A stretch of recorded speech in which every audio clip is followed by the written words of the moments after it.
Hello friends, welcome to day 2 of the self-care challenge, and today it's all about decluttering, taking away what is making noise, what is in the way of us really practicing saucha, cleanliness.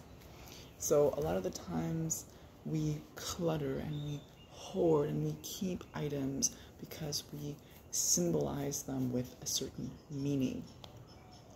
And this is actually can be detrimental to our emotional and mental health, because what it does is that it creates suffering for the attachment that we feel to that item. If I lose this item, then I will forget about someone or something that happened, because all of these are nice items to have potentially, and they have this meaning. But what we need to understand is that with attachment comes the pain of losing something from this potentially scarcity mindset, right? So we just have to be very careful of what we choose to keep. Now, it's not to say that you have to practice a minimalistic lifestyle and have one item or one pair of pants. I love them because it's basically I only wear, well, no, I don't only wear one pants, but very small amount of clothing.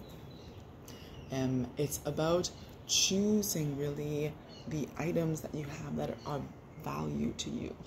And when you do so, then you're more likely to take care of them. Now, what tends to happen again is when we are living in a messy environment in our home places, this is what I'm going to focus on today, it leads to a messy mind. You're not able to clear your mind as easily. So it is a reflection of your mind. What happens when we take time to declutter them? We feel a sense of accomplishment. We feel this sense of liberation and freedom. We feel with the accomplishment some self-esteem, some confidence of, okay, I can do this, right? And what tends to happen when we're looking at potentially our mess and all these things that we've just allowed to accumulate, we get overwhelmed. So what I'd like to invite today is that you first of all define what decluttering will be for you. What does it mean to have a clean environment so that you can create, so that you can be able to show up nicely in your environment, that you don't feel ashamed when people come over or not invite anybody to come over, that you can feel proud of the environment that you live in, whether that's your room, whether that's your workspace, if you're living at home, or if that's at the office, that you feel as though this is the area in that I am going to be producing something or inviting somebody in. So taking your decluttering in bite-sized chunks.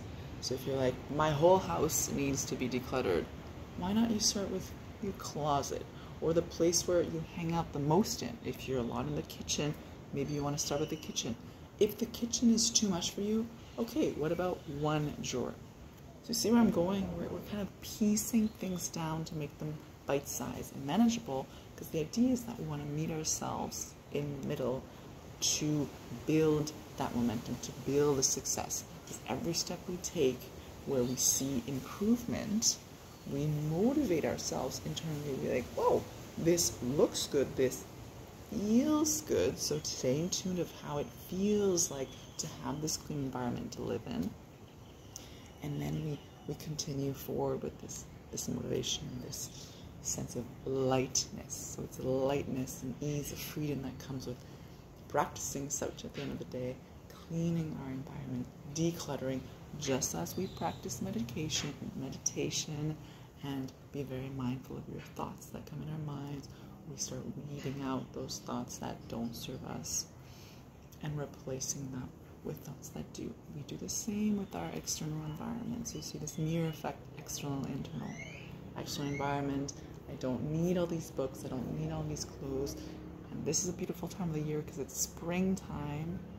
Today, happy first day of spring in a lot of the parts of the world.